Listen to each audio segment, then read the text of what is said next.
Manager we Yellow Guys Nyati Family aresponda mushure mekunge mabrands or maservice providers ayo akabetsera pamuchato weNyati Family acomplaina kuti haana kutegwa kana kuadvertiswa after muchato kuti mhuri yeZimbabwe izive kuti ndiani akaita keke remuchato, gauni, deco, makeup etc.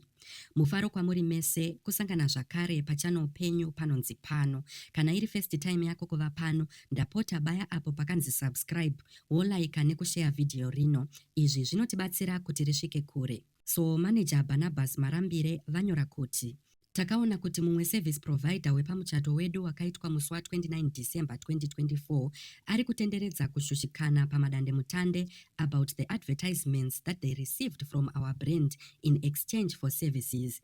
Vese vakabatana kuti vape maservices pamuchato vakasaina contract ine ma-terms and conditions. Mucontract makatarwa kuti ma-adverts ese aifanirwa kupera pazuva remuchato.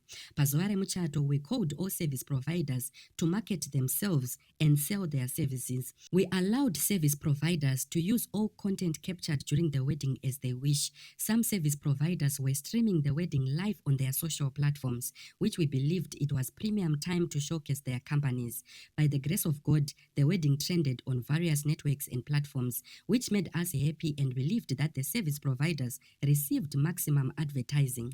After the wedding, mushure memuchato, mamwe ma-service providers vakatanga kufona vachida kuti tivaposte tichivatenda nekuvatega pa-official page reNyati Family. 3 days after the wedding, a few service providers continued to demand advertising. Vakaramba vachida kushambadzwa, tikavaudza kuti maererano nechibvumiro chedu necontract kushambadzwa kwakapera. They started threatening to take the issue to social media. In the spirit of respect, we shall not mention names, but it's just a few of these service providers that keep demanding continuity of advertising outside the contract agreement terms. Tiri kushungurudzwa uye tiri ma-victims of cyberbullying. Ava ndi manager veNyati Family vaBarnabas Marambire vanyora statement iyi.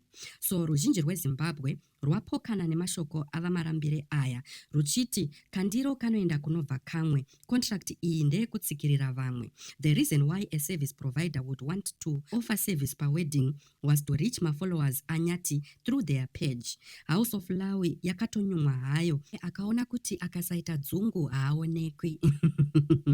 I think paingofanirwawo kuitawo kana one post after the wedding yekutega all the service providers, especially vakabatsira mahara.